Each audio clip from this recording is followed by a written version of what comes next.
¿Sale? Gracias, buenos días. Hola, muy buenos días a todos, bienvenidos. Estamos viendo que se están conectando todavía algunos, entonces estamos dándoles un segundito. Muchas gracias por acompañarnos esta mañana. Tenemos aquí, bueno, mi nombre es Claudia Ochoa, coordinadora del Programa de Competitividad Laboral en Desarrollo Económico. Para agradecerles un poquito su espera, estamos ajustando aquí los últimos detalles en la presentación. Les presento, hoy nos acompaña el doctor Enrique Rodríguez Barragán. Él es pediatra infectólogo, él es presidente nacional de infectología pediátrica, presidente del Colegio Estatal de Pediatría en Chihuahua y director médico del Hospital Ángeles. Le agradecemos muchísimo al doctor que nos esté apoyando y nos esté dedicando este tiempo para explicarles a todos ustedes un poquito más a detalle el funcionamiento de las pruebas rápidas. El objetivo ahora sí que de esta presentación es compartir todo lo que sabemos, lo que el doctor sabe en cuanto a pruebas de laboratorio, pruebas rápidas y nuevas pruebas que están saliendo para que ustedes tengan las bases, sobre todo ahora que se van a estar aplicando en las empresas. Entonces, vamos a dar inicio compartiendo la presentación y le voy a pasar la palabra al doctor. Pues muy buenos días a todos. Gracias, Claudia, gracias a Desarrollo Económico por la invitación. Vamos a hacer una presentación. Se me hizo más difícil hacerla para no médicos que para médicos, entonces voy a tratar de tener un lenguaje no médico lo más entendible posible. Y vamos a, si me pasa la siguiente, Claudia, vamos a platicar esta es la agenda. En la primera parte, aspectos generales del COVID. Posteriormente, las pruebas que existen de PCR y pruebas rápidas, porque existe mucha confusión en los términos de esas pruebas. Posteriormente, el protocolo que para el personal médico y también no médico, aquí lo incluimos, cómo se debe protocolizar en todas las empresas o pequeñas o grandes. Medidas de prevención de contagios y por último los protocolos de aplicación de pruebas. Pues como ustedes recordarán, siguiente Claudia, como ustedes recordarán, la familia coronavirus, el concepto de coronavirus lo empezamos a conocer mucho a partir de enero de este año. Esta enfermedad, esta pandemia, lleva los 5 meses y pocos días que llevamos de junio de edad. Esto es algo muy nuevo para la humanidad, es algo que cambió todo el estilo de vida de todos, a todos nos los ha cambiado. Tan lo ha cambiado que estamos aquí. Y esta familia coronavirus para nosotros es una familia muy conocida. Normalmente en invierno tenemos procesos gripales o procesos respiratorios por otros coronavirus, no este en particular. Quiero enfatizar mucho 2 cosas de esta familia. Esta familia es los que se llaman RNA virus, porque tenemos 2 tipos de virus, los DNA, ácido desoxirribonucleico, DNA virus, y los RNA virus. Los RNA virus quiero enfatizar que son virus de ciclos de vida muy cortos, entre 7 a 12 días. ¿Por qué digo esto? Porque ahorita que veamos las pruebas vamos a entender más el por qué se generan defensas tan rápido. Hay otros virus como el del SIDA o el del herpes que se quedan por toda la vida. Una vez que llegan a nuestro cuerpo se quedan toda la vida y se reactivan durante varias etapas de la vida. En cambio estos RNA virus no, son de ciclos de vida muy cortos. Y por lo regular los otros coronavirus dejan inmunidad, o sea, sí dejan defensa. Son 2 cosas alentadoras dentro de esta pandemia. Siguiente, por favor. La siguiente, Claudia. Como ustedes verán aquí en esta gráfica, simplemente presentarles el linaje del virus. Ustedes pueden ver a la izquierda de su pantalla que dice coronavirus. y pertenecen a los beta coronavirus. ¿Por qué enfatizo esto? Porque como vemos en la derecha de la pantalla, es una familia que da problemas respiratorios en vías superiores en el invierno. Aquí en Ciudad Juárez, lo que son los meses de octubre a febrero, marzo, nos da el catarro común. Entonces, este es el linaje, lo ponemos ahí en un círculo, en qué parte está ubicado el virus, el que vamos a ver el día de hoy. Siguiente, por favor. Bueno, vamos a entrar en el tema de las pruebas porque hay bastante confusión en el tema de cuáles son las pruebas rápidas, cuáles no son, etcétera, etcétera. Si vemos en la parte superior, lo que se llama PCR es una prueba para detectar antígeno. Antígeno en medicina quiere decir detectar al virus, partículas que tiene el virus. Y como estamos hablando de un RNA virus, como ustedes pueden ver en pantalla, podemos detectar partículas del virus estando vivo o muerto. Este es un concepto muy importante para ahorita que veamos algunas cosas. El virus sabemos que entra principalmente al ser humano por los ojos, por la nariz o por la boca. Son las tres rutas de entrada principales. Todo el mundo tiene mucho pánico a que si los zapatos están sucios, que si una superficie está sucia. Efectivamente puede quedar vivo, pero por muy corto tiempo, porque el virus para vivir necesita estar pegado a una célula.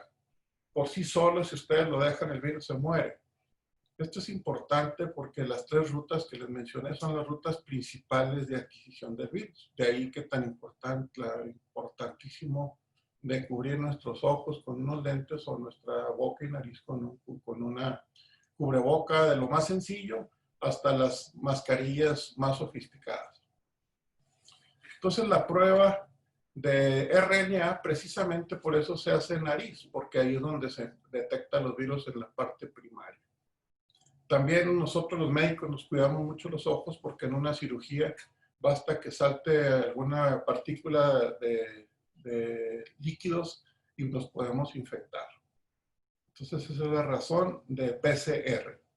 Las segundas pruebas detectan anticuerpos. Ustedes saben que los anticuerpos son las defensas que creamos nosotros contra un virus.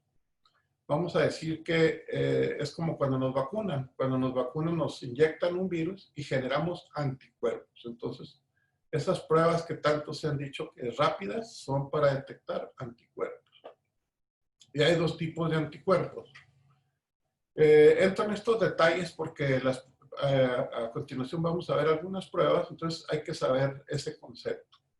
Hay unas que se llaman IgM, como ustedes pueden ver ahí, y son anticuerpos de corta duración. Son anticuerpos de 2, 3 meses y disminuyen. Y hay anticuerpos de más larga duración que son el IgG. Les voy a poner un ejemplo. Si a ustedes les dio varicela de niños y les toman a los 20 años después anticuerpos, es probable que tengan IgG positiva. O sea, esos son anticuerpos de memoria que pueden durar meses o pueden durar años. Depende de qué virus sea el que estemos hablando. Entonces ya ubicamos los dos tipos de pruebas y ahora sí vamos a entrar en materia con la primera prueba que es para detectar el virus. Esta gráfica es muy importante porque si entendemos esta gráfica vamos a entender la enfermedad. Me encantó cuando vi esta publicación porque aquí se resume mucho la enfermedad. Si ustedes pueden ver, bueno, a la izquierda de mi pantalla, de como yo la estoy viendo, ustedes van a ver el virus ahí representado en color gris. Posteriormente van a ver abajo que dice week 1 o week -1. Una semana, week 1 quiere decir cuando inician los síntomas. Es esos 7 días que están ahí. Pero el virus puede ser detectado hasta 7 días antes. O sea, ahorita yo me puedo hacer una prueba de PCR y los síntomas me iban a dar hasta el próximo viernes, pero ya lo puedo detectar una semana antes. Eso es algo que mucha gente desconoce, pero que es totalmente válido y se sabe porque en países donde hicieron muchas pruebas detectaban mucha gente que todavía no tenía síntomas. De ahí la importancia de los países que hacen pruebas porque detectan mucha gente que todavía no tenía síntomas y se pueden tomar medidas antes de que esté enfermo.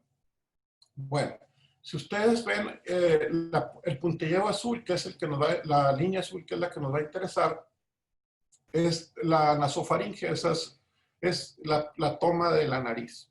La naranja es cuando se toma de bronquios, pero eso se hace nada más en hospitales. La rosa nos indica, la rosa, perdón, es de bronquios. La roja nos indica tomado de boca, pero esa tiene una menor probabilidad de encontrar el virus. Y hasta en esas fecales, si ven una línea amarilla, la cuarta línea que está ahí.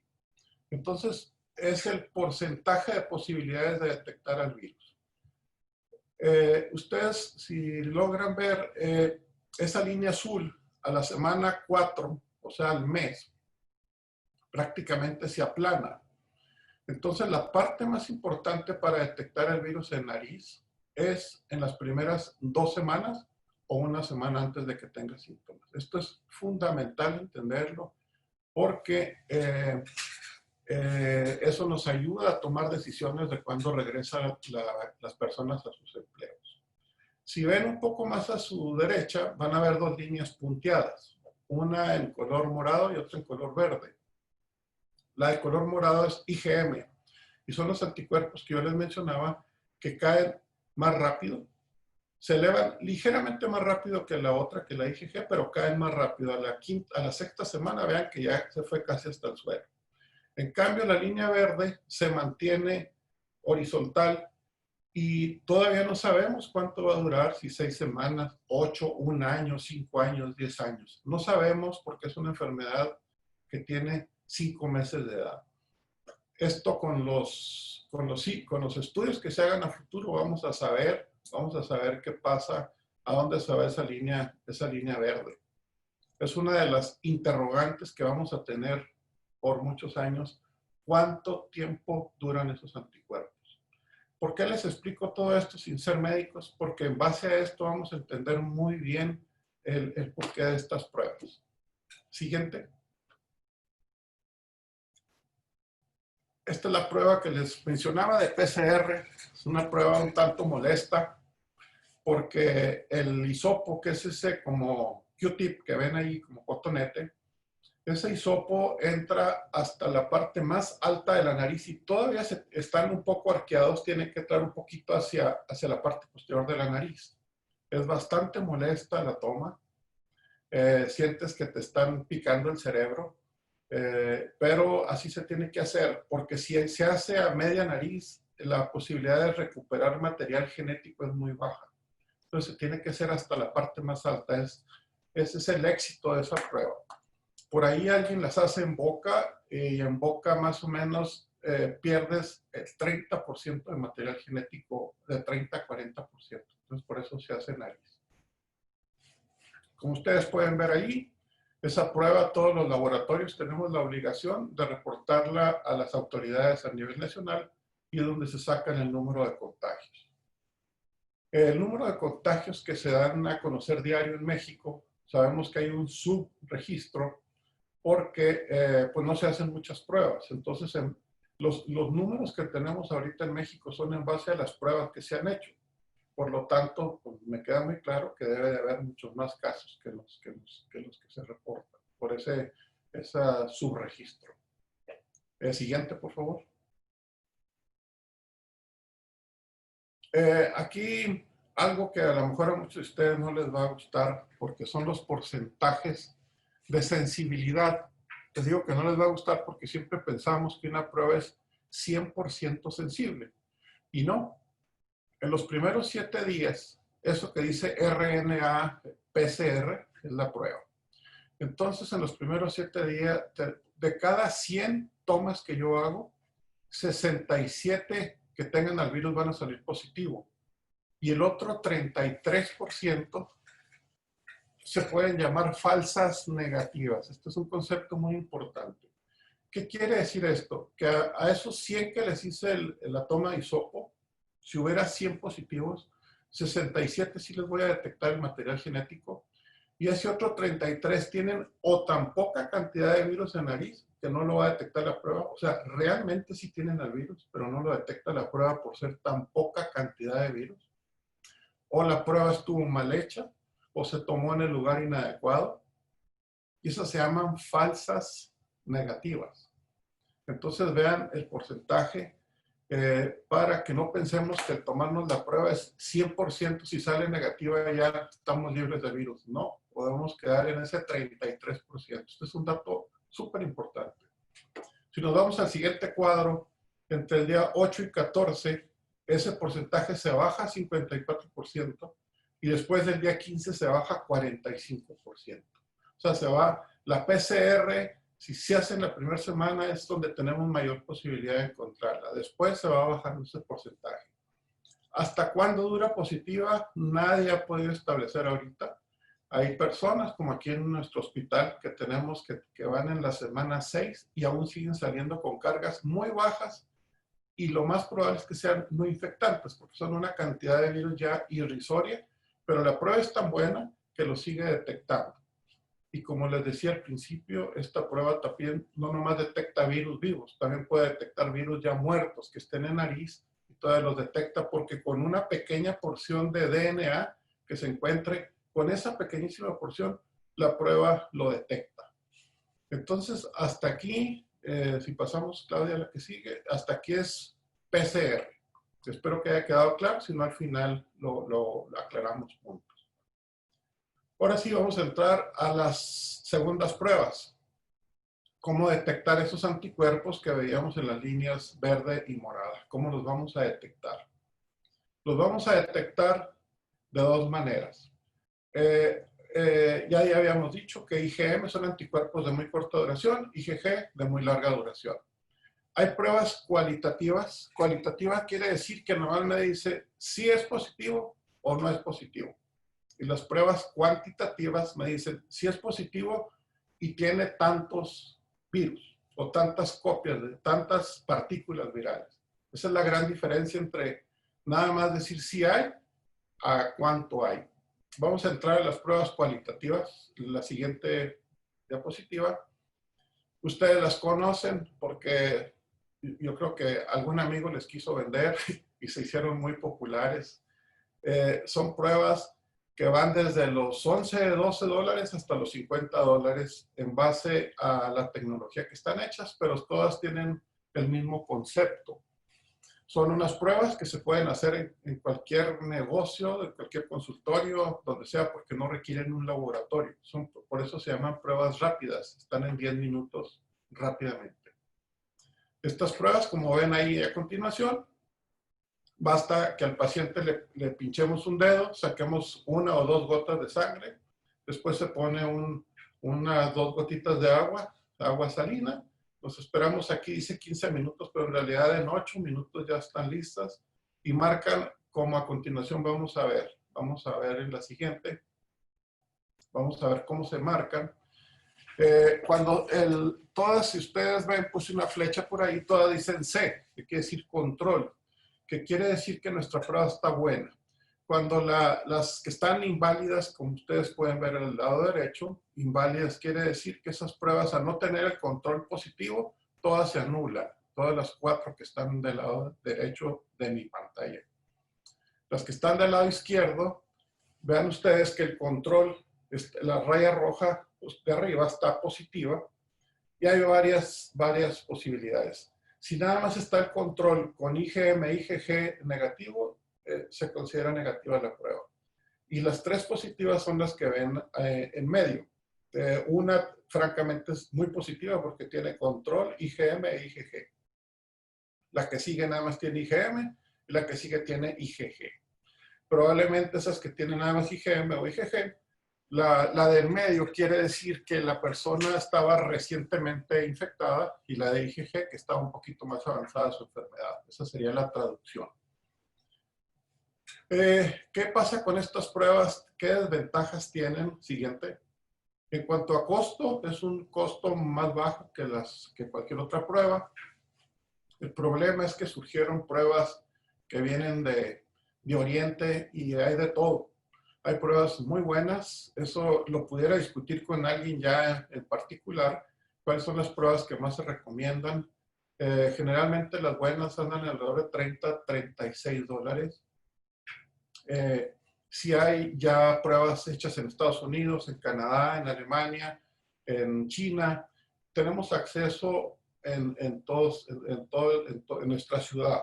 Sin embargo, no están aprobadas por COFEPRIS, cuando menos no hay una aprobación. En la última aprobación quedó muy en duda si las aprobaban o no. Entonces, la realidad es que nuestras comunidades se han hecho sin que tengan esa aprobación, salvo una prueba recientemente aprobada, pero por lo que entiendo en el mercado todavía no está. Entonces, estas pruebas, ¿qué desventajas tienen? No son tan efectivas como las pruebas cuantitativas, son menos efectivas. Tienen un factor de error que varía mucho, depende de la prueba, que varía desde un 8% hasta un 30%. Sin embargo, son muy fáciles de hacer. Algunas empresas, si la combinan con PCR, el porcentaje sube. Esa sería una de las posibilidades. Si usamos PCR y usamos estas pruebas, se complementan y sube la posibilidad de buen resultado. Otra de las, lo pongo ahí en los riesgos. Los riesgos es lo que ya les mencionaba, que la sensibilidad. También pueden detectar otros coronavirus comunes del invierno. Esa es otra de las poquitas fallas que tiene esta prueba. Esta prueba no nos dice si el virus está activo o está muerto. Y como lo puse ahí en rojo, esta prueba no nos determina cuánto nos van a durar los anticuerpos. Nomás nos dicen si existen y hasta ahí. No nos dicen cuánto tiempo.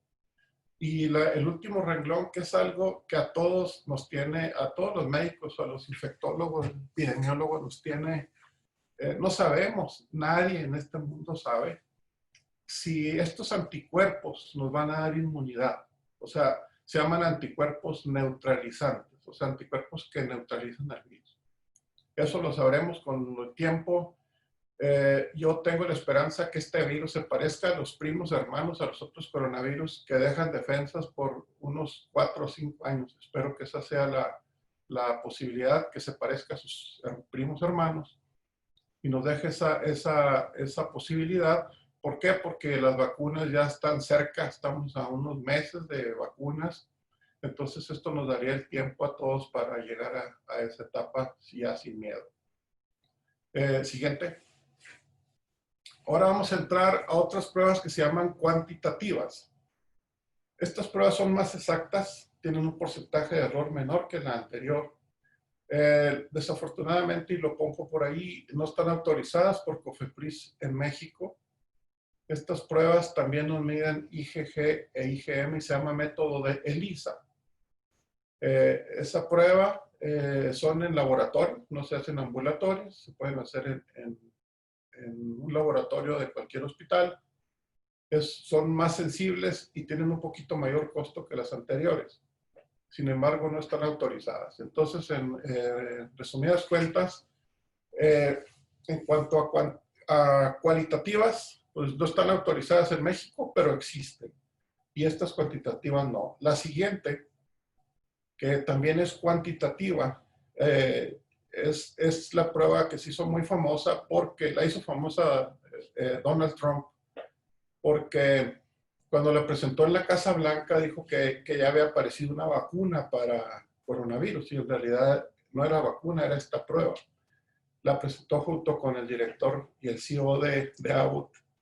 Esa prueba funciona con una máquina que están viendo ustedes que se llama Architect, que es una máquina fabulosa para hacer estas pruebas. Aquí en el Hospital Ángeles contamos con ella. Y esa prueba nos lee IgG, nada más, no lee IgM. No se ha diseñado por Abbott todavía la IgM. ¿Por qué se enfocaron más a IgG? Porque son anticuerpos que disparan muy similar a IgM, con diferencia de un día, si mucho, pero duran más. Entonces, por eso quizás se enfocaron más a IgG y no me extraña que muy pronto empiecen a aparecer pruebas para IgM. Este método se llama quimioluminiscencia, es el método del Architect.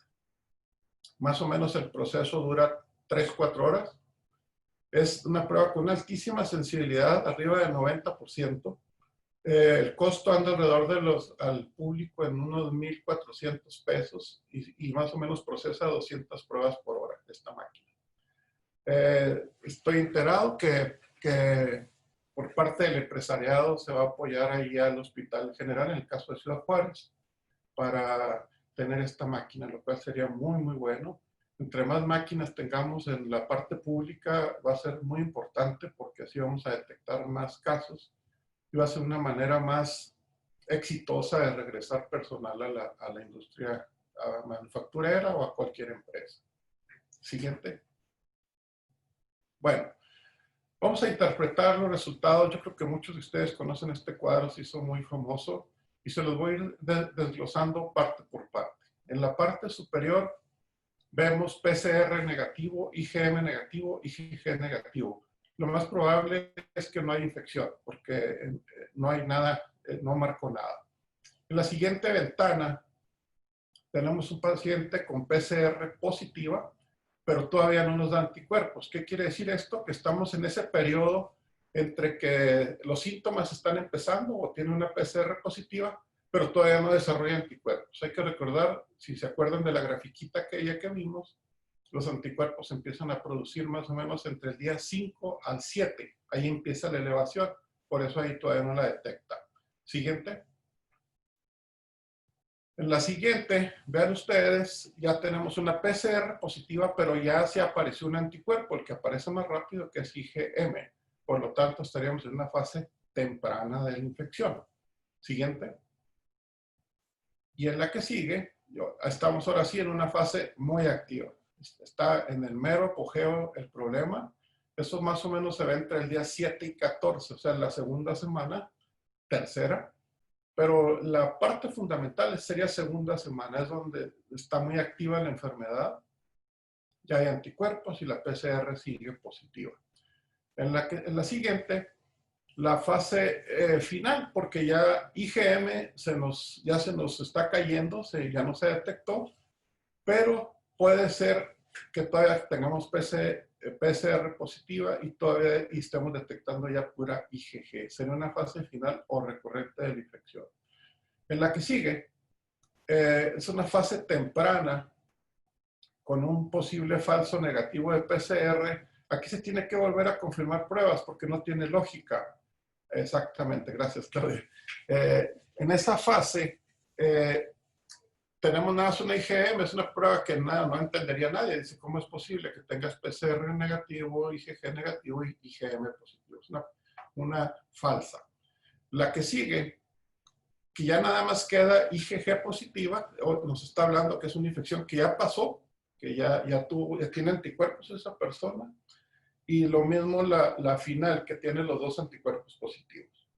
Espero no haberme ido muy rápido, pero serían más o menos las 7 maneras de ver esto en las fases iniciales.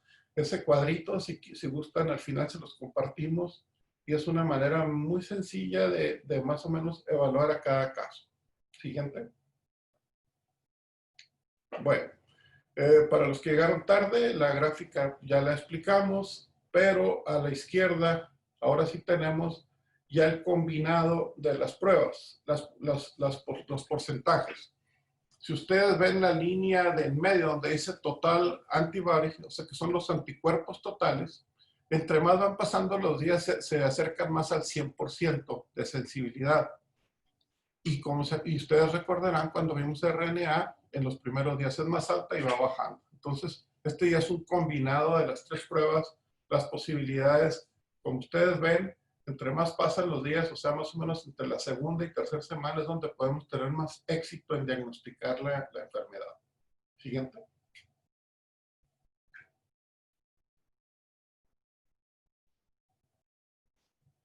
Este es un protocolo para pruebas rápidas y PCR. Yo creo que al final se los podemos compartir también. Y es un protocolo donde en la parte alta, pues los registros que tenemos que tener, los cuestionarios. Ahorita les voy a enseñar qué tenemos que cuestionar, cuáles son los 10 síntomas que cualquier médico, pero esto ya es más tarea del médico o del encuestador, debe de llenar en un formato impreso que que por cierto ya hemos desarrollado, muchas personas hemos desarrollado protocolos que ahorita les voy a enseñar uno en particular, y se hace ese llenado. Y a la izquierda tenemos el análisis de los resultados, muy similar a la gráfica que vimos anteriormente, donde estaría el semáforo, las líneas en verde, amarillo y rojo. Obviamente la parte roja es un paciente que está activo y en teoría se debe de ir 14 días a cuarentena. Hay que aclarar un punto. Los 14 días de la cuarentena se dan cuando el paciente ya no tiene síntomas. Si tuviera esta gráfica en rojo y el paciente se quitan los síntomas el día de hoy, tenemos 14 días a partir de que se quitan los síntomas. Eso es un dato fundamental. ¿Y por qué 14 días? Porque 14 días se da en base al ciclo de vida que les había yo mencionado del virus. Esa es la razón de los 14 días. No es que se le ocurriera a alguien. Son el rango del ciclo de vida más 2 días. Por eso se dan 14. En la parte verde, pues ese paciente o ya le dio, por eso tiene una IgG positiva, o de plano, si ustedes ven, dice negativo, negativo, negativo, positivo. Es que ese paciente o no tuvo o ya le dio y puede continuar trabajando si está asintomático. En cambio, el amarillo, ese paciente ya tiene anticuerpos, tiene IgG y tiene IgM. Entonces, si está asintomático, ya tiene anticuerpos de muy buena calidad, se dan 7 días de cuarentena. ¿Por qué 7? Porque el indicador que están los dos positivos me está diciendo que mínimo ese paciente tuvo la enfermedad hace 14 días. Por eso se dan esos 7 de seguridad. Entonces esto lo podemos, si alguien quiere, analizarlo con más calma, pero serían 3 decisiones fundamentales. Siguiente. Hay que recordar que esta enfermedad es nueva y nada es 100% seguro. ¿Por qué?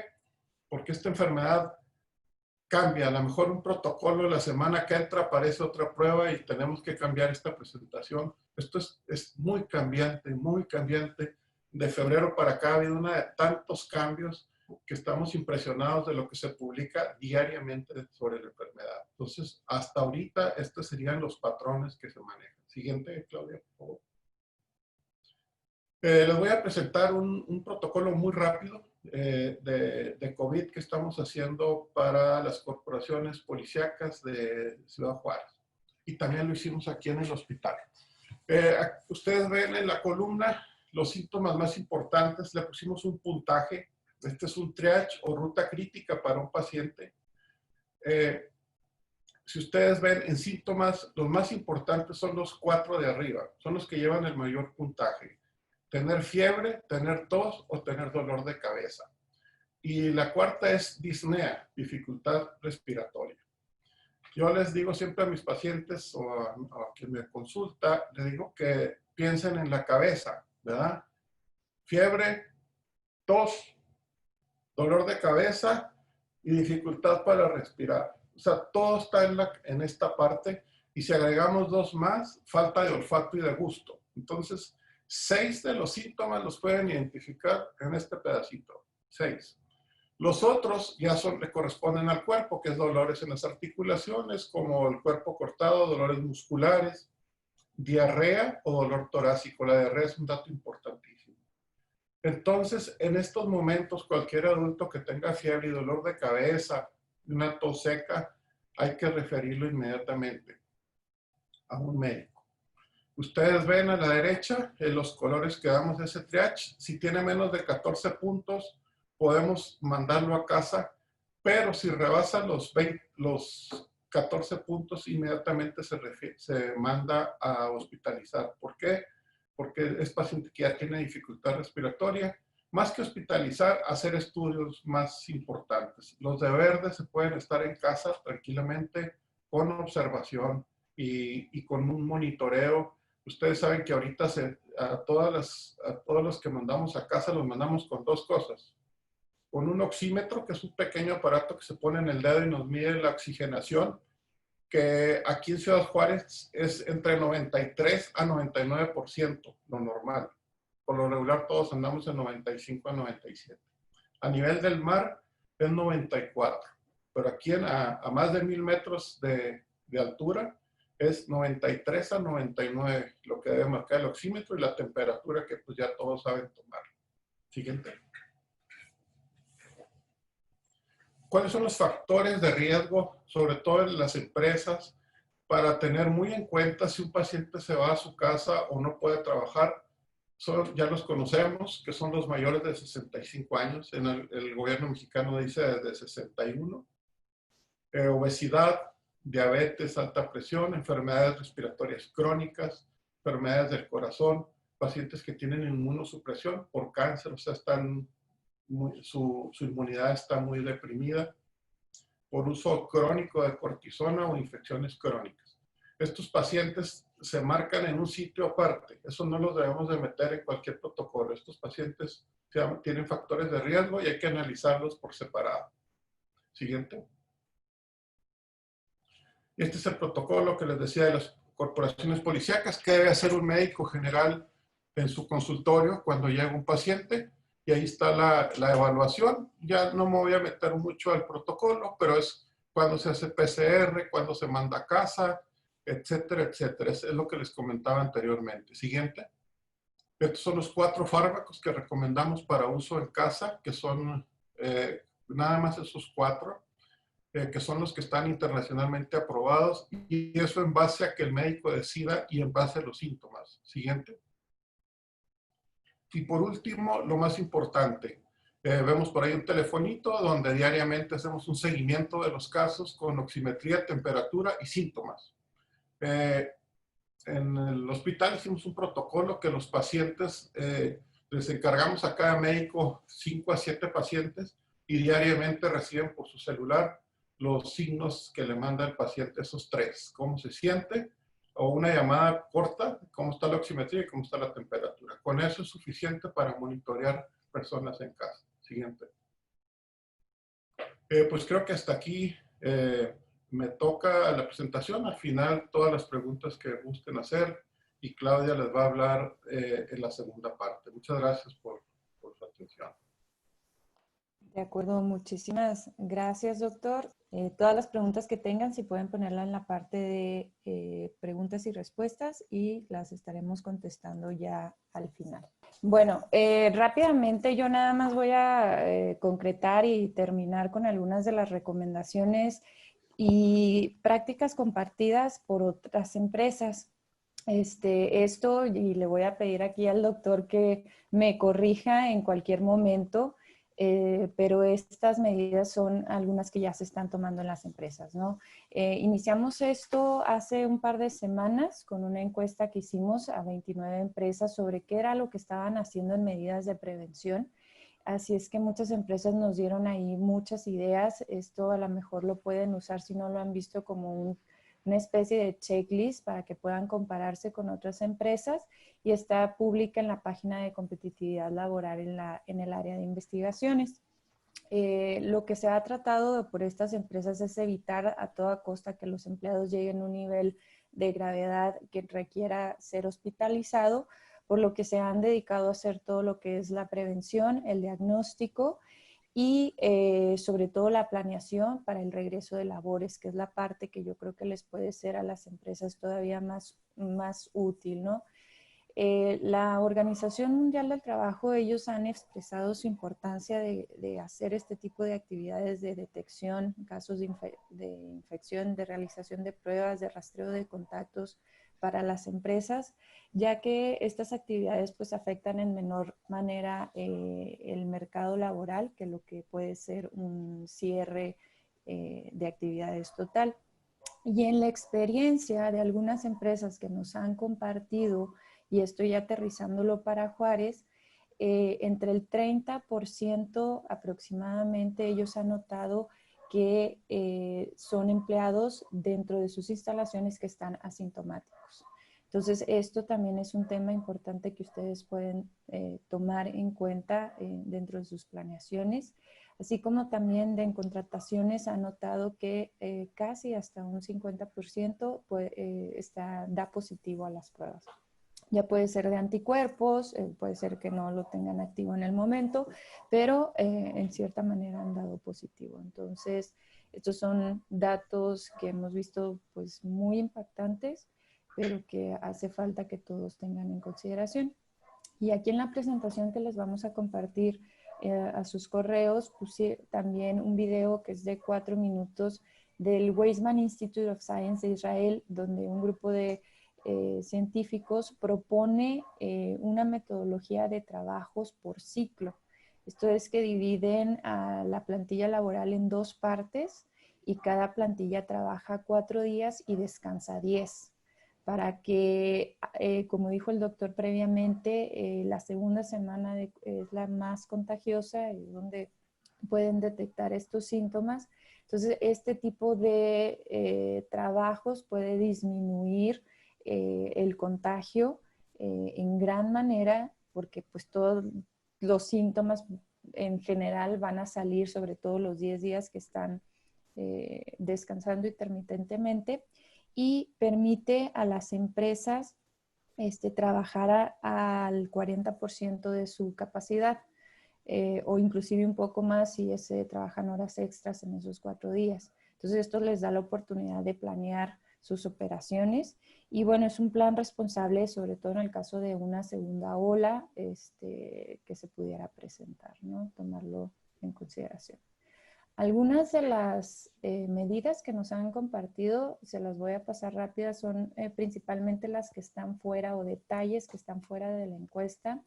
Es incluir, bueno, en este protocolo, plan de riesgos que la mayoría de las empresas tiene, la parte de comunicación. ¿Cómo se va a comunicar? ¿Qué se va a comunicar? Sobre todo en planeación de riesgos en caso de contagios, en caso de fallecimientos, quiénes son los responsables, voceros de comunicar a la empresa y de comunicar al exterior en caso de ser necesario. Hay empresas que están tomando la temperatura 3 veces al día, iniciando desde que los empleados se suben al transporte de personal. Esto lo hace el chofer o alguien que va asignado para esto. El equipo, todo el equipo de protección que vemos como la mayor estrategia para evitar los contagios, eso lo están requiriendo desde que se suben al 100% de sus empleados, desde que se suben al camión también. Hablábamos de la sana distancia. Yo preguntaba, por ejemplo, en empresas de biomédicas donde están trabajando los empleados con casi trajes de aeroespaciales y el aire se está filtrando continuamente. Estas empresas también están implementando sana distancia y también están poniendo barreras entre los empleados dentro de estos cuartos limpios. Y hemos visto, las empresas también nos han compartido que tienen convenios, han hecho convenios para facilitar los servicios y ciertos productos a sus empleados. Esto es con hospitales, con laboratorios de pruebas, con call centers, con núcleos médicos, con otras empresas de manufactura y con farmacias. Los aparatos médicos, hay empresas que tienen aparatos electrónicos que están usando, sobre todo en plantas que son muy ruidosas y que te tienes que acercar para hablar. Están usando aparatos electrónicos para comunicarse y respetar esa sana distancia. Capacitando a los empleados qué hacer cuando lleguen a su casa para no contagiar o no evitar contagios en su familia. Hay empresas que han contratado o asignaron encuestadores que de forma diaria van por toda la empresa encuestando los síntomas diarios a todo el personal. Esto es para no esperarse al que el supervisor los reporte y tener un control muchísimo más cercano de todos los síntomas que están teniendo, aunque no sean del virus, que sean cualquier otro tipo de síntomas, todos los están registrando para tener documentado cómo se va desarrollando en el caso de que alguien salga positivo. Hay empresas que han contratado un call center para encuestar los síntomas desde casa, también de forma diaria. Inclusive empleados vulnerables, empleados que no están trabajando, aunque no hayan dado positivo. Hay empresas que tienen a personas asignadas como monitores de la sana distancia.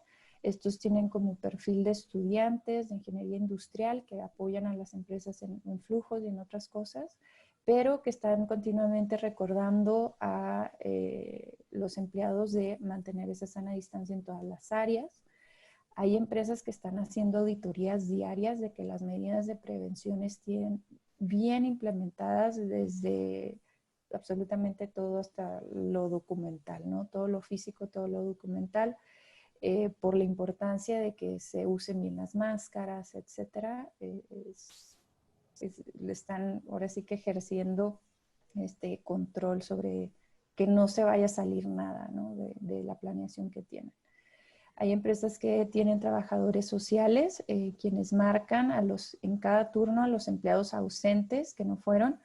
Esto para saber por qué no fueron y prevenir si tienen algún síntoma o algún familiar con síntomas que no se vayan a presentar a la empresa y pues darle seguimiento médico, ¿no? Zonificar dentro de la empresa es algo que también están recomendando en algunas organizaciones de manufactura internacionales, donde separan por grupos a los empleados y solo se pueden mover dentro de cierto perímetro, ¿no? Ciertos pasillos, ciertas puertas, ciertos horarios de cafetería, para que si existe un contagio del virus dentro de esos grupos, que no se salga de esos grupos y se esparza por la empresa, ¿no? Este también es un buen método. Deshabilitar el aire reciclado, obviamente, puertas abiertas, eso también es muy común en todas las salas para que fluya el aire. Integrar la currícula del Seguro Social a las capacitaciones en los empleados. Hay otra empresa que tiene mecanismos de retroalimentación a la empresa de que los mismos empleados, si identifican algún riesgo, lo puedan reportar y pueda ser solucionado, ¿no?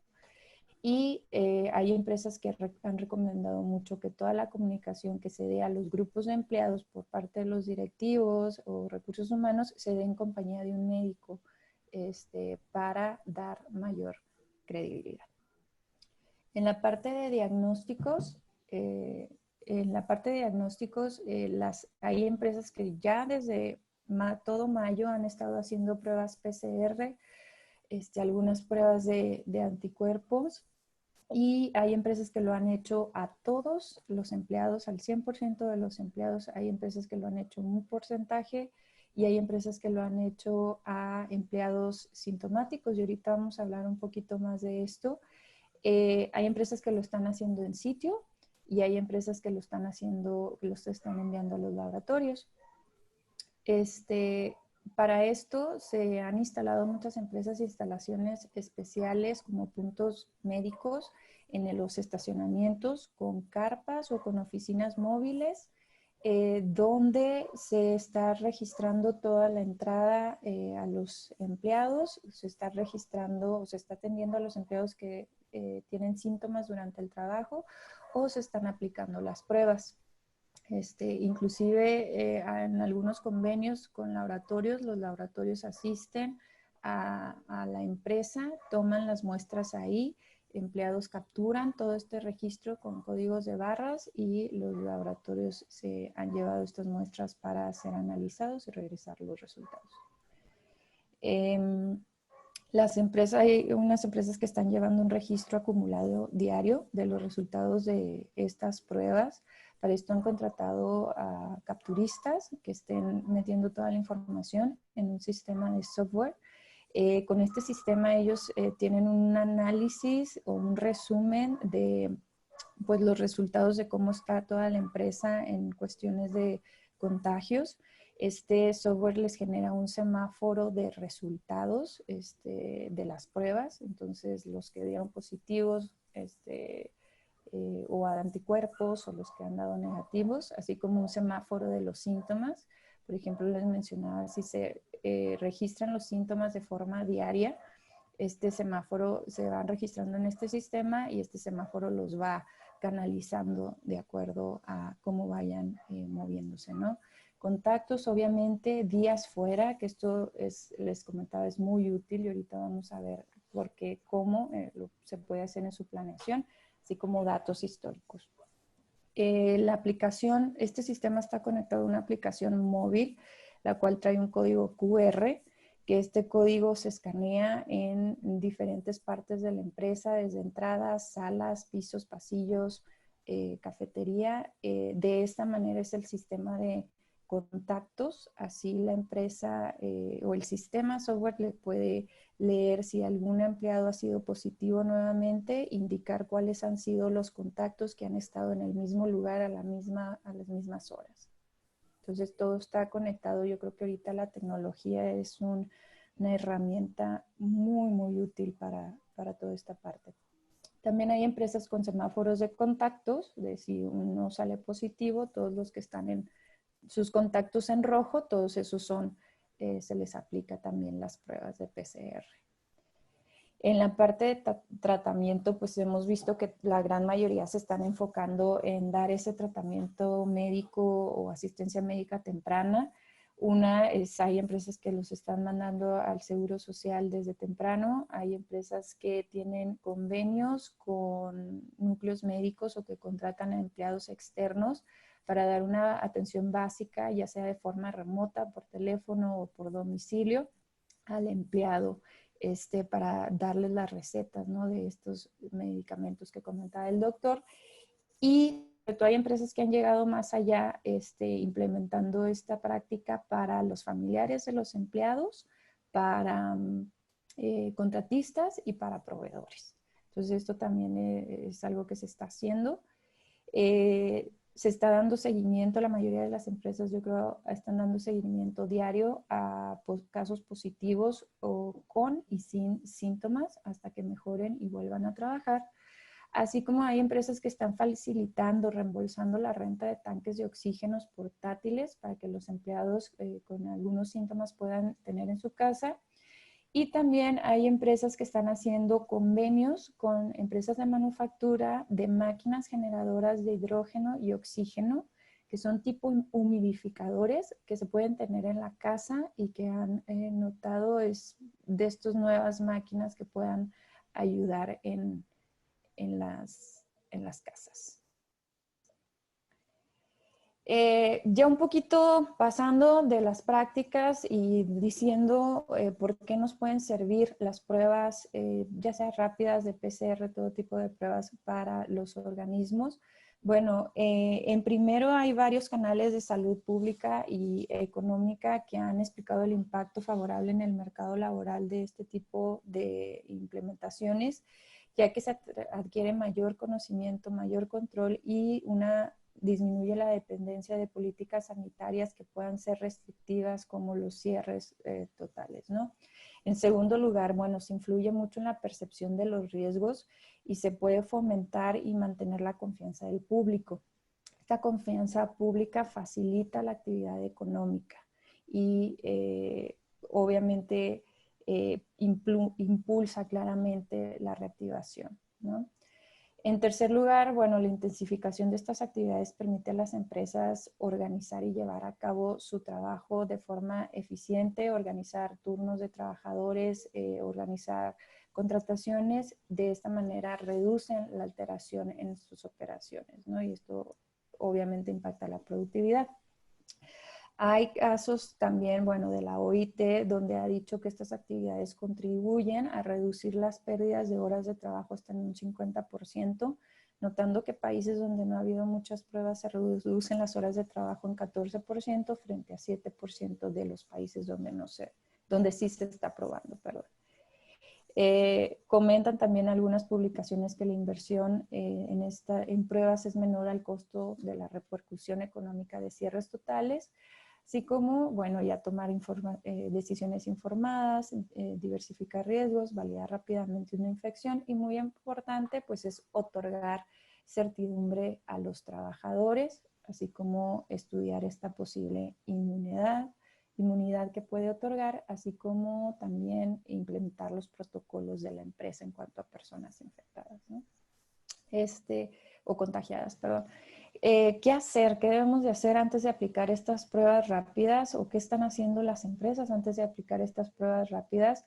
Pues es, número uno, tener un protocolo de actuación de qué vamos a hacer con la persona en el caso de que salga positiva. Y aquí el doctor nos pudo compartir uno y es importante que tengan bien esto definido. Un cuestionario de síntomas, que también los formatos que hablábamos previamente, registro de estos síntomas y de estos resultados, tener que las pruebas sean hechas por personal calificado en laboratorios calificados, pruebas registradas, autorizadas por gobierno. Todo esto es importante. Conocimiento de la interpretación de los resultados, que sepan bien qué significa cada resultado, ¿no?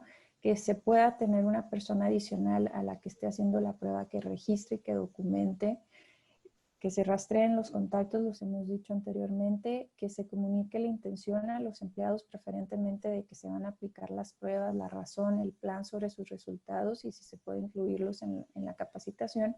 Y sobre todo proveer de información clara y completa al paciente, porque esto se puede volver un teléfono descompuesto y el paciente, al final de cuentas, puede interpretar de otra manera las explicaciones, ¿no? Aquí les compartimos un mapa de cómo ustedes pueden medir el impacto que pueden tener las ausencias derivado de los contagios. Hablábamos que las pruebas en conjunto, la PCR y las de anticuerpos sería como el escenario ideal a tener. Y cómo a través de esta información se pueden hacer predicciones estadísticas con los porcentajes de los datos históricos que ustedes vayan acumulando para saber cuántos días van a estar las personas fuera, ¿no? Por ejemplo, en este caso, esta empresa que nos comparte a quienes dieron un resultado de PCR negativo, se manda 7 días a su casa, se analiza de nuevo con otra PCR al 8º día y esto toma 5 días en recibir los resultados y 2 días en que puedan avisar y regresar. Creo que la mayoría la están haciendo en base a síntomas, empleados que reportan tener algún síntoma, es como se están llevando a cabo las pruebas. En base a sospechas, que esto yo creo que es un poco, es más poco de empleados que hayan tenido algún contacto con alguna persona contagiada.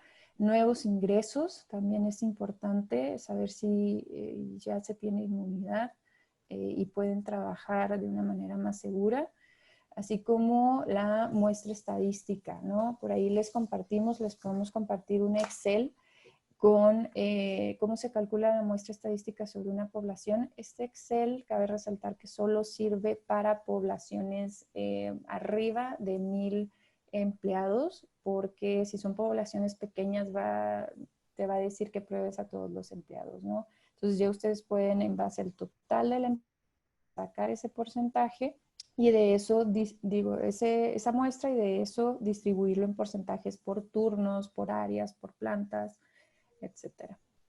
Y aquí pues vamos a pedir un poquito de la participación del doctor, que hablábamos de cuándo puede el empleado volver a trabajar después de una infección.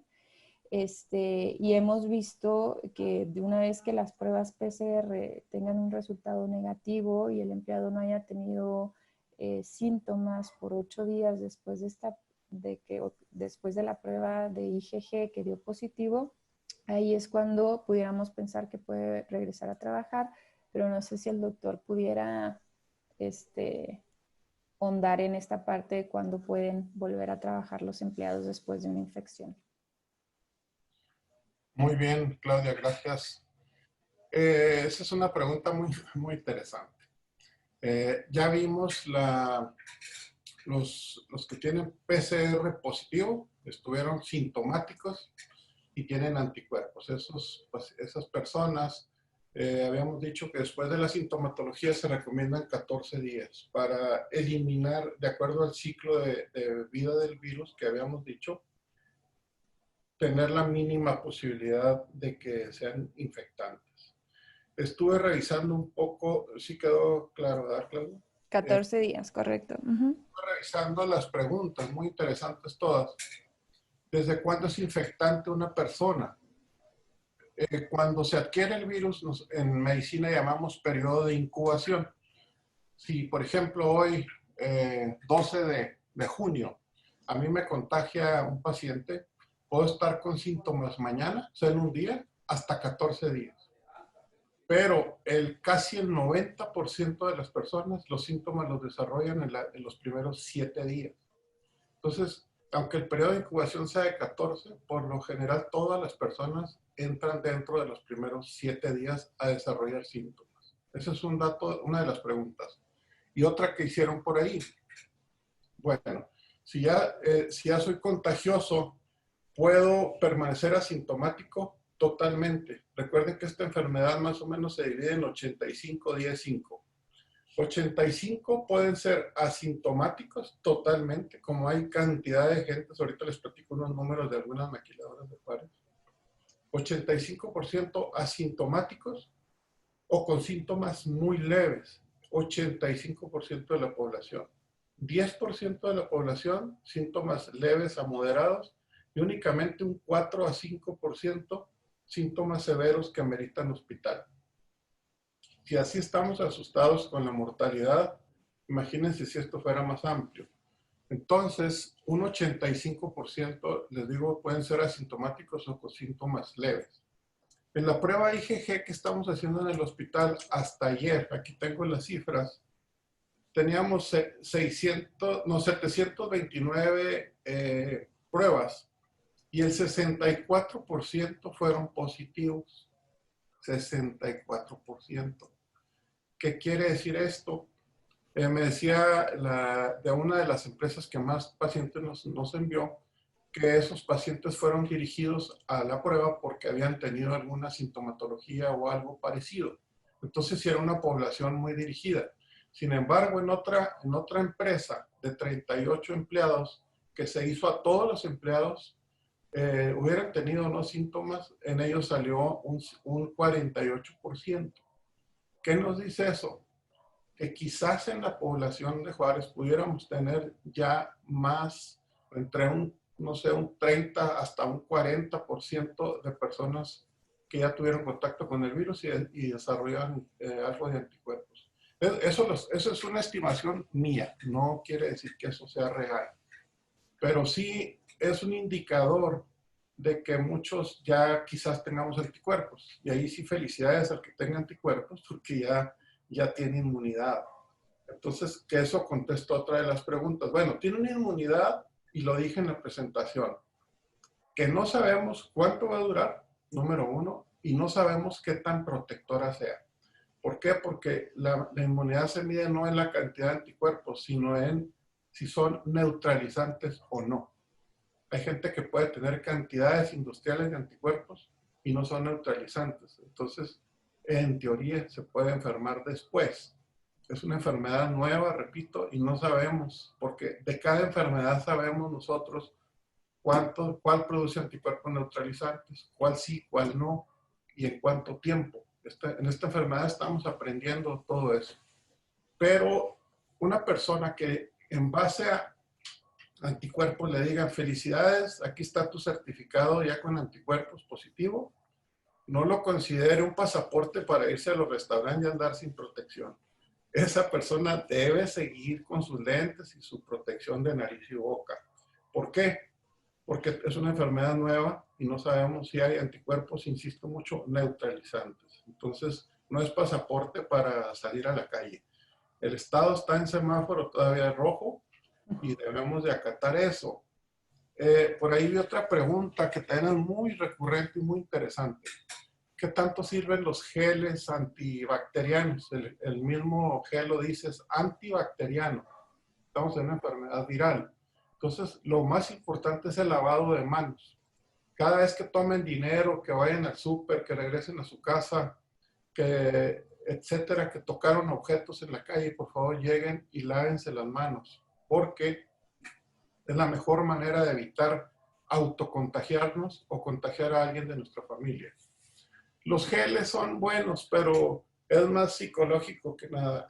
Lo importante es el lavado de manos con agua y jabón. Eso es una fundamental dentro de la prevención.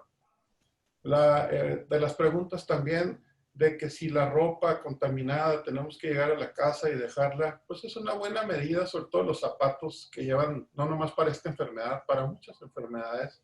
Es importante dejarlos en la entrada de la casa, hacerle como los países orientales que dejan sus zapatos en la entrada. Son medidas de salud muy buenas que ojalá y aprendamos de esta y lo apliquemos diario, ¿verdad? Es una buena medida, porque los zapatos, pues sí, llevamos todo un muestreo de toda la ciudad. Otra de las preguntas, aquí tuve yo creo que no me hice entender o a lo mejor lo expliqué mal. En el decreto de gobierno del estado de Chihuahua, en el número 3, se dice que ya se pueden hacer pruebas rápidas. Yo comenté que las pruebas rápidas que entraban al país entraban de contrabando, por decirlo claro. Sin embargo, con esta reciente aprobación de 7 pruebas, originalmente fueron 3, entre ellas la Architect que presenté y otras 2 chinas que no teníamos acceso a ellas. Las otras 4 que incluyeron, 2 de ellas, una que viene de Inglaterra y otra que está hecha, si no me equivoco, en Phoenix. Ahorita si quieren al final paso el documento, todos lo pueden revisar en el documento que se emitió el gobierno federal el día de ayer. La actualización fue ayer, 11 de junio, y vienen las pruebas serológicas. Ponen entre la séptima prueba, una que está hecha que se llama Edimburgo, la prueba de Edimburgo Generics. Esa prueba al parecer es la que tiene mejor sensibilidad, según estuve revisando. Son pruebas nuevas, no las conocemos a fondo. Si me dicen cuál me recomiendas, la verdad estamos aprendiendo todos. Si alguien me pregunta cuál sería tu prueba ideal, pues la Architect, porque el porcentaje de posibilidades con esa máquina es más alto que una prueba cualitativa a la cuantitativa, según la explicación que les di ahorita. No sé qué más preguntas haya por ahí, Claudia. Si quiere termino y luego ya le voy haciendo el resto de las preguntas. Ay, no, todavía no terminas, perdón. Todavía no termino. Pero no, está muy bien. Está muy bien porque eso es, digo, ya vamos casi en las últimas. Okay. Ya nada más para terminar, algunas recomendaciones que han estado haciendo las empresas, y aquí también igual si quiere usted validarlas, doctor, es que la mayoría de los casos que han visto más graves son en empleados vulnerables, que ya llevan los 2 meses y medio sin trabajar, y que pues han tenido contactos ya en casa, que los ha llevado a casi llegar al hospital. El mayor número de pruebas posibles, esto es lo que están recomendando algunas de las empresas que nos están compartiendo sus prácticas. También a quienes regresen después de haber sido contagiados, volver a hacer la prueba en base a los protocolos, obviamente. Saber qué se le va a comunicar al empleado cuando se le haga la prueba, atención a los síntomas gastrointestinales, y a lo mejor esto es algo que quisieran ver ahorita porque había una empresa que nos comenta que ha notado positivos con síntomas gastrointestinales y no respiratorios. Entonces eso es algo que comentaba, ¿no? Yo creo que el oxímetro, ya lo comentó el doctor, pruebas rápidas que separen el resultado de IgM y de IgG y no que lo muestren junto. Esto es algo que también una de las empresas nos contrataba, y contemplar, como dice el doctor, el personal asintomático que pudieran tener ustedes, ¿no? En la parte de aspectos legales, que tengan listo un acuerdo de protección de datos es importante para evitar discriminaciones ilícitas en los positivos, una declaratoria de estar de acuerdo. Y no me voy a meter mucho en la parte tampoco del decreto de la publicación de gobierno del estado, pero ellos no esperan que se aplique a todos los empleados. Sí lo estarán revisando en las inspecciones, pero va a ser más como una invitación que como una sanción directa. Se promueve que sea para empresas que tengan arriba de 250 empleados trabajando en cada turno. Promueven el registro individual de los empleados directamente a la plataforma de salud de Chihuahua, y promueven avisar a la Secretaría de Salud de la Jurisdicción 2 si tienen empleados positivos. Les estaré mandando junto con la presentación el contacto de la Jurisdicción 2 para que lo tengan a la mano. Entonces, ya con esas últimas recomendaciones terminamos. Vemos si hay algunas preguntas adicionales que todavía no nos hayan contestado. Claudia, quisiera comentar Sí. algo muy importante de los síntomas, que la estoy viendo la pregunta muy recurrente. Sí. Hay que recordar que el virus entra por vía respiratoria y se descubrió desde las primeras autopsias que más que una neumonía atípica, se llama atípica porque las neumonías normalmente dan un área blanca en el pulmón, así se ven las radiografías, y aquí veíamos 6 manchas blancas 8 o 10 o 12 o 14, lo que nunca habíamos visto en otras neumonías.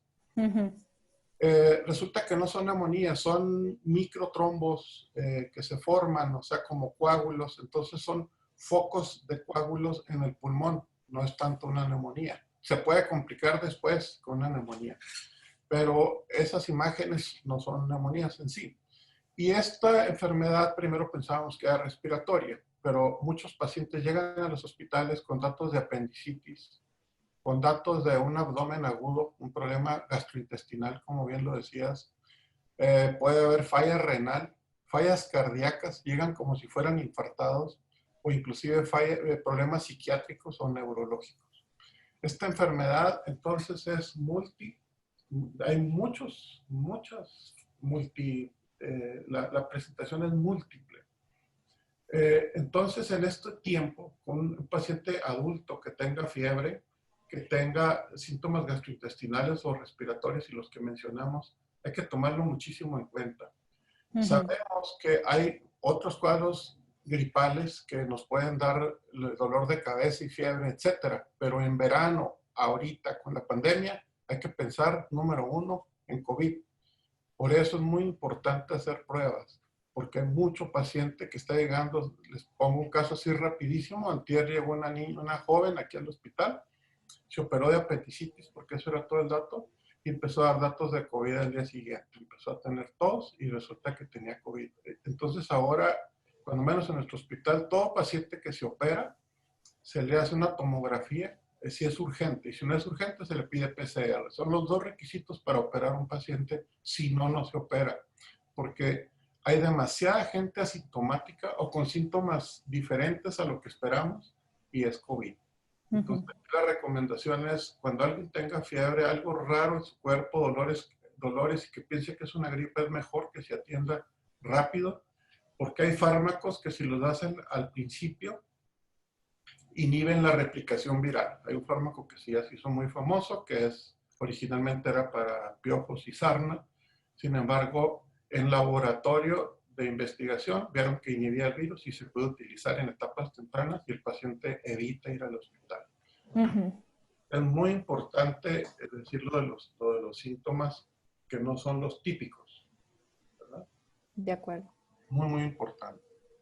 Y Doctor, otra cosa, sí. un paciente asintomático que está yendo a un trabajo en este momento, que está asintomático, que no tiene problema, y creo que debemos tener mucho cuidado en los asintomáticos. Lo vuelvo a recalcar, aunque esté asintomático, si tiene factores de riesgo, se debe de individualizar cada caso. Si tiene 1, 2, 3 o más factores de riesgo. Entre más factores de riesgo es más posible que esa persona adquiera la enfermedad.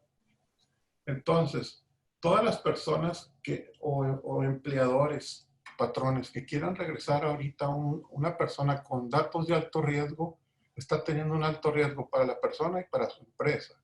Entonces, creo que en este momento regresarlos a trabajar, aunque estén asintomáticos, debería de pensarse bastante. Esta enfermedad no es una receta de cocina, cada caso es individual. Sí se pueden tomar medidas generales para las empresas, pero también debe de haber médicos calificados en las empresas que sepan diferenciar qué es de riesgo y qué no. De acuerdo. En este caso, doctor, pues hay una pregunta precisamente sobre los empleados vulnerables. Algunos abogados han recomendado que los que estén bajo control, si tienen hipertensión, diabetes, pero están controlados, pudieran regresar a trabajar. ¿Es esto seguro para ellos? Si tienen 2 o más datos de alto riesgo, ahí los puse en la gráfica, son 10. Si tienen 2 o más, como médico, yo no recomendaría en junio regresar a trabajar una persona con 2 o más datos. Lamentablemente en México tenemos ahorita un alto índice de diabetes, de obesidad y de hipertensión, porque van muy ligadas las tres. Entonces, tener cuidado. Aunque los abogados así lo determinen y con todo respeto, pero creo que no son muy buenos candidatos para regresar. Se debería de individualizar también lo grande de la empresa, qué tanta distancia tienen, si van a ir con equipo de protección personal, etcétera. Entonces, así como receta de cocina, yo no me atrevo a decirlo. Más bien me atrevería al contrario, tener mucho cuidado con esos casos. De acuerdo. Preguntan sobre las pruebas rápidas, si las puede aplicar una enfermera, un médico, digo, si tiene que ser personal médico, puede ser alguien más. Súper fácil que lo hace. Cualquier persona puede aprender en 3 minutos. Es poner alcohol en el dedo, a la primera gota que sale se limpia con una gasa, se quita el alcohol, se toma con una pipeta especial que ya viene en los kits, se toma 2 gotas, se ponen en el orificio ese que viene ahí, se ponen unas gotitas de agua, 2, agua especial, agua salina, y la prueba está lista. Esa es la cosa más sencilla del mundo, no necesita una capacitación. Eso es lo bonito de esas pruebas, lo práctico. Pero yo, si alguien va a comprar, adquieren las mejores, aunque gasten más, sobre todo por acercarnos más en calidad a la otra que pues es la reina de las pruebas, la IgG, la de agua. Pero eso pudieran hacer, comprar una de buena calidad. Eso es un análisis que pudiéramos hacer por separado si alguien quiere, lo platicamos. No soy experto en el tema, pero para ver qué marcas son la las... internacional nos dice cuáles son las pruebas que tienen más validez. Ahora, ok, sí, sí, sería muy interesante. Yo creo que para muchos tener esa información. Hablan también que ha habido mucha polémica a la ivermectina, que si se puede tomar como preventivo y si es bueno tenerlo en casa. Como preventivo, no. Definitivamente no. Eso no es correcto. La ivermectina se da una dosis nada más, que se puede repartir la mitad en la mañana y la mitad en la tarde. A personas de 60 kilos se les dan 2 tabletas, personas de 90 kilos o más, 3 tabletas en un día. Es un fármaco que se estudió por una historial muy interesante. Esta servía para piojos y otras sarna y otras enfermedades. Sin embargo, hace unos pocos de años se empezó a investigar en Zika, ustedes recordarán el virus del Zika, y en el dengue, y ha tenido unos resultados excelentes. Y por ser RNA virus, el Zika y el dengue, se traspoló esa información a este virus. Hicieron pruebas en Inglaterra, Estados Unidos y Australia. Y en los 3 países está en muchos protocolos aprobada, pero en etapas muy iniciales, porque inhibe la replicación. En otras palabras, evita que el virus tenga más hijitos. Nosotros por lo regular recibimos, por decirles, 80 virus, 100 virus, y se empiezan a replicar a una velocidad impresionante cada hora. Entonces, ese medicamento inhibe en laboratorio. En vivo todavía no sabemos. Sin embargo, en base a los datos clínicos que las personas empiezan a mejorar rápido, se ha decidido utilizarla. En México no hay un protocolo establecido, pero yo en lo personal la utilizo sin ningún miedo porque es un fármaco que tiene poca toxicidad y tiene gran efectividad. Esto es una observación simplemente y es personal mi comentario. De acuerdo. Preguntaban también sobre la parte de los riesgos o las personas con algún riesgo médico. Preguntan si todos esos riesgos son del mismo nivel o si hay niveles de riesgo, que algunas condiciones sean más riesgosas que otras. Las 3 que mencioné, bueno, no, las 10 son riesgosas. Por ejemplo, si la más conocida son diabetes, hipertensión y obesidad.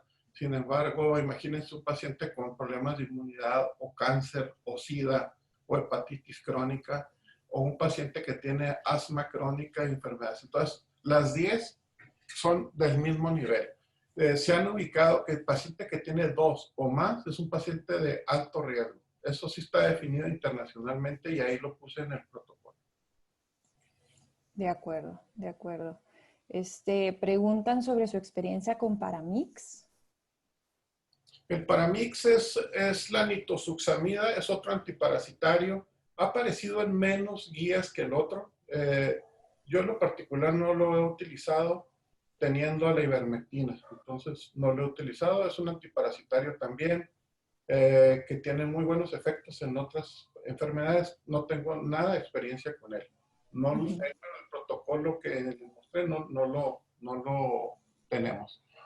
También han aparecido por ahí en otros países videos que utilizan dióxido de cloro en la boca, que para que el virus no llegue, inhalaciones de vapor, miles de remedios que la verdad no me atrevo a recomendar ninguno, porque al no tener una comprobación científica, pues jamás me atrevo a recomendarlos, ¿verdad? Ujú.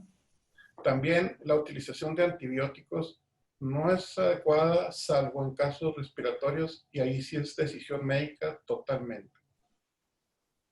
De acuerdo. Preguntan si se debiera contar con una lista de medicamentos en la enfermería de las empresas. Sí, en el protocolo que les puse, yo pongo 4.